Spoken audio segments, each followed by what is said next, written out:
Okay, the next dinner we're going to learn in Brachos, which is called Ikar and Tafel, primary and secondary. But sometimes you eat a food, so you eat a primary food, and then you eat a secondary food with it. So what happens if you're eating one primary food, and the second food you're eating only because you're eating the first food? So then the din is, you only make a bracha on the primary food, and you don't make a bracha on the secondary food. It can go even to an extent. What happens, let's say he says he wants to eat salty fish. He's very weak in the heart. He wants to take a shot of booze, of whiskey. But it's very sharp. So he wants to take a little piece of bread because he wants to drink the whiskey, but he can't drink the whiskey alone. So he's eating the bread because of the whiskey, but he's not eating the whiskey because of the bread. He's eating the bread because he's drinking the whiskey or eating the very salty fish. So then the din is, you only make a bracha on the fish or the whiskey, and you don't make a bracha on the bread at all. Because you're not eating the bread because you want to eat bread. You're only eating the bread because you drink the whiskey. Therefore, you don't make a meitzah, you don't have to wash on it. But it says you should eat a smaller amount than 2 ounces. Because if you eat more than 2 ounces of bread, then you have a question about what you should be doing. Let's say you're eating, give an example, you're eating macaroni and cheese. Okay? So, I say mac and cheese, whatever they call it, yeah? So you have really 2 brachos. You have mezainis on the macaroni, and you have a shahakol on the cheese. So because it's mixed together, over there is a different story. Even if you like the cheese better, but the fact that it's mezainis is always primary, unless if the mezainis is there only either to hold the food together or for color. But anytime mezainis is in a recipe and it gives taste, even if it's the minority amount of the food, it always is primary. So for instance? So let's say you have macaroni and cheese, so then, even though you might like the cheese better, but the fact that there's macaroni, which is mezainis, you only make a bracha on the mezainis, you don't even make a bracha on the cheese at all. Not only that, if in the middle of eating, or at the end, there's a little piece of cheese left over by itself, and you eat the cheese, you don't make a bracha on it, because you made a bracha already on the macaroni, and the macaroni covered the cheese. What did you want? So the bread is... No, it's not. If, let's say like an hors d'oeuvre, where the majority is on a little tiny cracker, they're putting pate, meat, something, again, A, like you said, decoration, and B, it's like kind of hold the pate, or hold the meat, or hold the fish. If the purpose of the cracker is like a spoon, so then you don't make a bracha on it. What about for on the cracker? One second. Let me give you an example of this. You have what's called an ice cream cone. Now you have 2 types of cones. You have the plain cone that's tasteless, and then you have the sugar cones. Now, because the cone is tasteless, you're not eating the cone for the cone. You're only having the cone because it holds the ice cream. Because it holds the ice cream. So then it's an interesting thing. If you have an ice cream cone with ice cream in it, that the cone is tasteless, it's just the regular, not the sugarless cone, you only make a bracha on the ice cream, you don't make a bracha on the cone. If you have the sugar cones, which also have a taste, so then really you make a bracha on the cone and you don't have to make a bracha on the ice cream. Because there's 2 things together, you're eating together, and the mezainis, again, is there for taste. It's not just to hold the ice cream, it's there for taste. So then the bracha would be mezainis. But, Shulchan Aruch says like this, if you really like the ice cream better, you can make a shahakol first on the ice cream, and then a mezainis on the cone. But if you made a mezainis on the cone, then you cannot make a mezainis on the... you can't make a shahakol on the ice cream. Anyway, because the bracha covered it both. Let me give you another example. What happens if you're making hamburgers? or you're making fried fish. Now, when you have a hamburger, sometimes they put matzah melt in with the meat. Okay, whatever. They put matzah melt or flour, whatever it may be. Breadcrumbs. And breadcrumbs. Over there, the din is you make a shahakol on the hamburger. There's mezainis in there. But everybody says that the purpose of the matzah melt is to hold the meat together. So because it's there not for taste, it's there to hold the meat together. So then the din is you only make a shahakol on the hamburger, you don't make a bracha on the mezainis. Now, what happens if you have Schnitzel, and here's really a big chiddush, but Lepel, everybody says this is the halacha, even though it might, in logic, it might be a little complicated. You make Schnitzel, you make fried fish, yeah? So a lot of people take eggs and flour, or matzah melt, right? I'm not giving you recipes today, by the way. Or breadcrumb, whatever, it's the same stuff. Okay, and cornflake crumbs is not a problem. Now, what happens though, let's say you're using flour or matzah melt. So you coat it with the egg, and then you dip it into the flour, and then you put it back into the egg, and then you fry it together, right? That's the way b'chlal it's made. So l'cha'era, the question is, why is the flour or the matzah melt there? So what's said in halacha is the flour or the matzah melt is there to hold the egg to the fish or to the schnitzel. It's not there for taste, it's there to bind, to hold it together. Therefore, on schnitzel or fried fish, the halach is you make a shahakol, even though it's fried with flour or matzah melt, which should be a mezainis or whatever it is.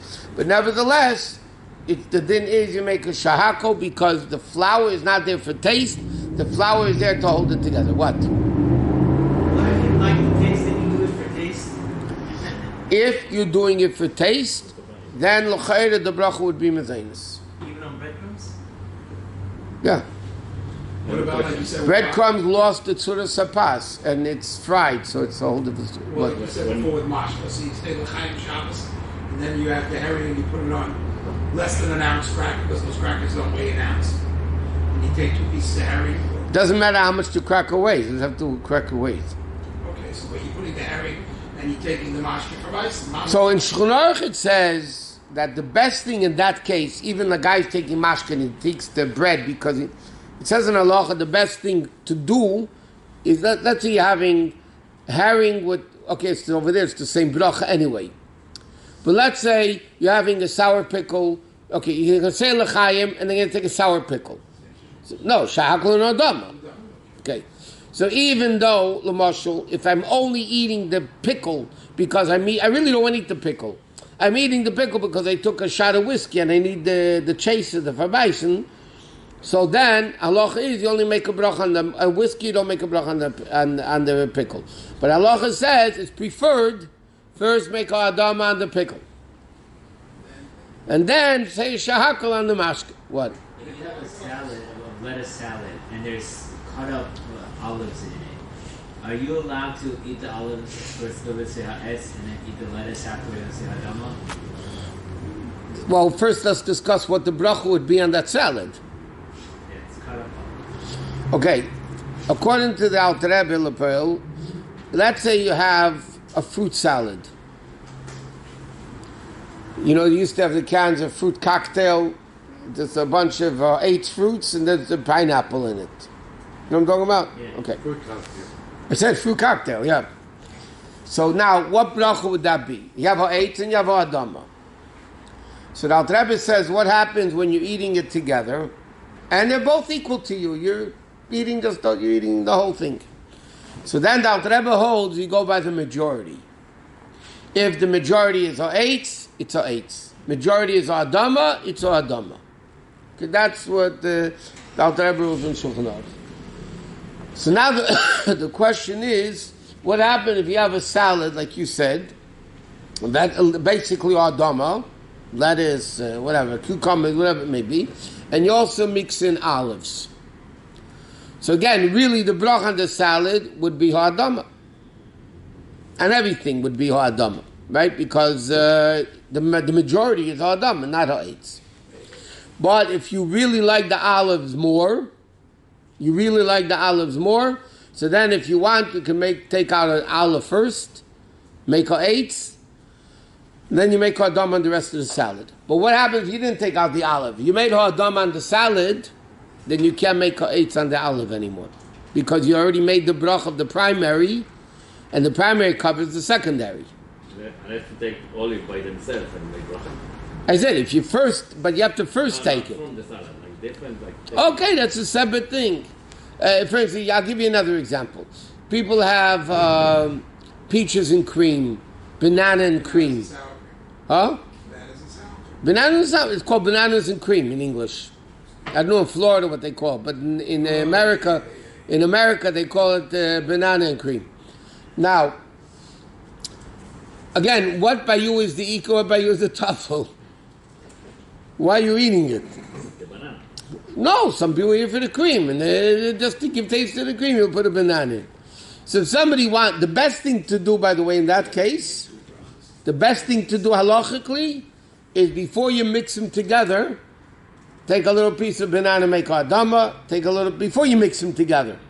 So they're not ikar and tafel, it's not primary and secondary, it's all both two separate things. Take a little piece of banana, make ha'adama, you take a little piece of, a little bit of sour cream, you make shahako, and then you mix them together. Or the same thing goes with cereal and milk. Right? Kellogg's, Post, whatever they are, yeah, they're cereal and milk. So then, the milk, halachically, is secondary to the cereal. So then, the din is, let's say for argument's sake, you're eating a cereal that's ha'adama. Okay? Or, let's ha'adama even. And you put milk in. Now you're eating it together. So what bracha do you make? You make ha'adama on everything. Even though, and the chiddush is, even if there's a little bit of milk left over, you finish the cereal, there's a little bit of milk left over in the plate, and now you're eating the milk plain, you don't make a bracha on it because it was covered with the primary bracha of ha'adama. Based on what you're saying, those salads that you once discussed, we had a different conversation, halacha, that the edible that's made out of the egg roll skin, and you come into the table at the chasana, and it's already sitting in there, you make it on the majority of what's in the salad, not the bowl, correct? The bowl? You know, they make the bowls out of the egg roll skins. The whole, not a bread bowl. Yeah. It's made out of the skin of the egg roll. You're planning to eat the skin of the egg roll? It's holding the salad. I understand, but are you... Most people don't, because it's a saturated thing that's full of oil. I understand. So then, you're only eating the salad anyway. So then, but what happens if somebody wants to eat both and he likes both? Then you gotta make two brachos. But if the egg roll is mezainis, then it's primary. Sure it is. Then it's primary. You make mezainis. If he likes the egg roll, the thing, then it's both together. One bracha, just mezainis. Al pidin, he makes a mezainis and it covers both. If he really likes the salad also, he can first take a piece of salad, make a dama, and then make a mezainis. But once he makes a mezainis on the egg roll, whatever you call it, skin. So I have a question going back to the ice cream. So when you make the bracha for the corn, is the corn as enough for bracha around mezonot, or you? It depends. You have to know what the size of the cone is. The regular one, the small one.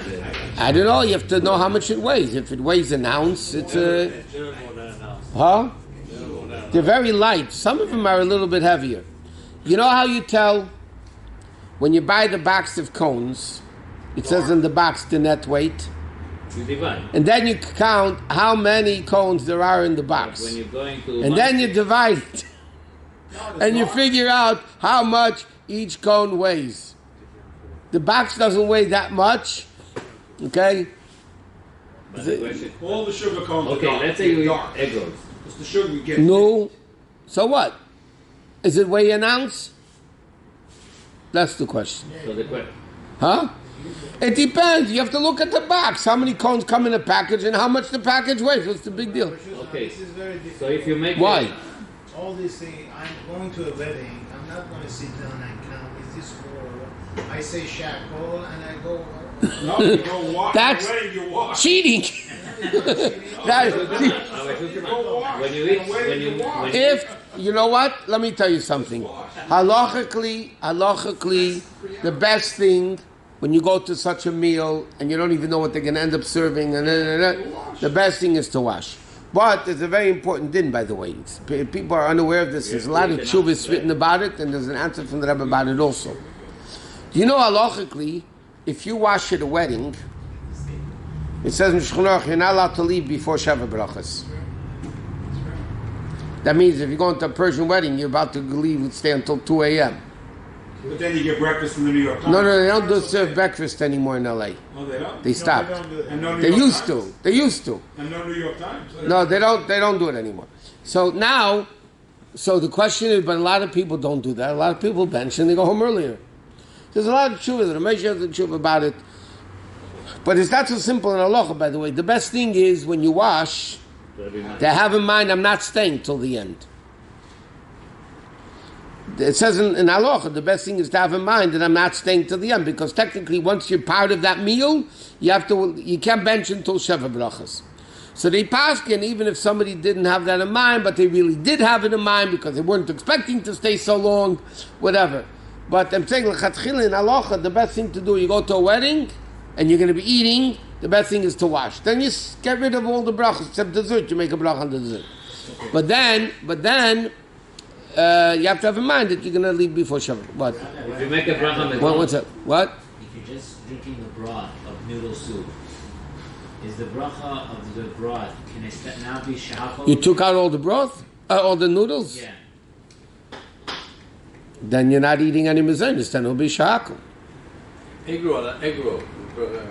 You make Egg roll b'chal mezainis. Yeah, but the question is this: if for bracha achorona, the mezonot part is not enough. But Okay, we'll get into that. We'll get into. I was going to. You're coming up to a very important Yom Tov called Shavuos. The Yom Tov of Shavuos is cheesecake. That's what Shavuos is all about. It's cheesecake. Yeah. So now you have a small piece of crust at the bottom. Then you have a thick thing of cheese. So obviously, what's the bracha? Mezainis, because the crust is also for taste. But now the question is, what after bracha? Stay tuned.